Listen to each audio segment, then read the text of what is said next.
বর্তমানে Facebook scroll করতে করতে একটি নামই চোখে ভেসে আসছে, সেটা হচ্ছে থটস অফ বিল্লাল। হঠাৎ করে এত আলোচনায় কেন থটস অফ বিল্লাল? 3 মাসে 44 লক্ষ টাকা ইনকাম করছি। 3 মাসে তার আয় দেখে সবার চোখ কপাল উঠে গেছে। কিভাবে সম্ভব? 3 মাসে 40 লাখ টাকা ইনকাম করেছে। আপনিও পারবেন 3 মাসে 40 লাখ টাকা ইনকাম করতে। আচ্ছা, মূল ভিডিও শুরু করার আগে চলুন কিছু গল্প শুনে আসি। আপনি যদি এই প্ল্যাটফর্ম থেকে ফেসবুক, ইউটিউব এবং ইনস্টাগ্রাম যেখান থেকে ইনকাম করতে চান, আপনাকে অবশ্যই আগে ধৈর্য ধরতে হবে, কারণ ধৈর্য হলো এই ইনকামের মূল চাবিকাঠি।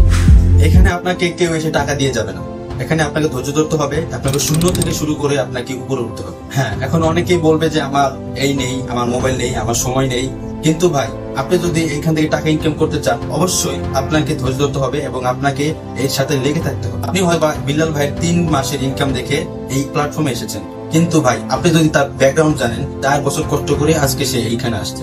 আপনার হয়তো কোনো প্রতিভা আছে, ট্যালেন্ট আছে, কিন্তু আপনি কাজে লাগাচ্ছেন না।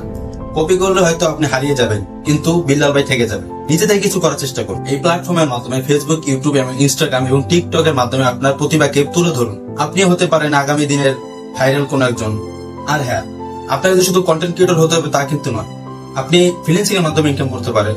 যেমন আপনি একটি স্কিল ডেভেলপ করে আপনি গ্রাফিক ডিজাইন শিখতে পারেন, ভিডিও এডিটিং শিখতে পারেন, আরো অনেক রকম আছে যেগুলো আপনি শিখে ফ্রিল্যান্সিং এর মাধ্যমে ইনকাম করতে পারেন। আপনাকে যে শুধু কন্টেন্ট ক্রিয়েটর হতে হবে তা কিন্তু না। তো আজকের এই ভিডিওর মূল উদ্দেশ্য ছিল কাউকে কপি করবেন না এবং আপনার নিজের ট্যালেন্ট দিয়ে উপরে উঠবেন। ইনশাআল্লাহ, আল্লাহ যদি চায় তাহলে আপনিও পারবেন 3 মাসে 40 লাখ টাকা ইনকাম করতে। তো আজকের ভিডিও এই পর্যন্তই। সবাই সুস্থ থাকবেন, ভালো থাকবেন। আসসালামু আলাইকুম।